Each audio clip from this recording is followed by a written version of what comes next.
Your tools, such as Fluke digital multimeters, clamp meters, and electrical testers, are used all day long, passing in and out of your hands, and possibly the hands of others.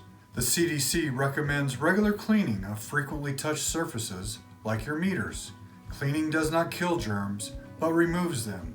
By removing them, it lowers their numbers and the risk of spreading infection. Here are some suggestions for keeping your tools clean. For everyday cleaning, you want to use a cloth or an alcohol-based swab of 70% isopropylene alcohol. After cleaning, dry the surface thoroughly. The markings on the meter and the materials that are used for the meters can tolerate this percentage of alcohol.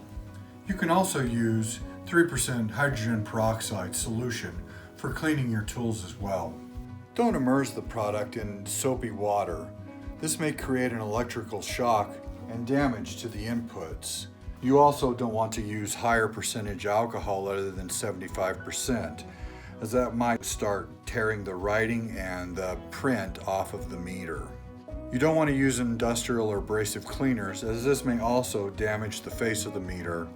For deep cleaning, every 3 or 4 months, use a Fluke meter cleaning wipe. That's for the deep cleaning on your meter.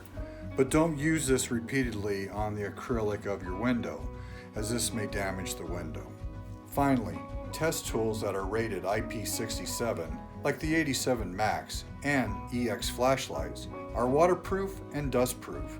These tools can be washed with soap and water as often as necessary. Cleaning with soap and water removes germs, dirt, and impurities from surfaces. It lowers the risk of spreading infection.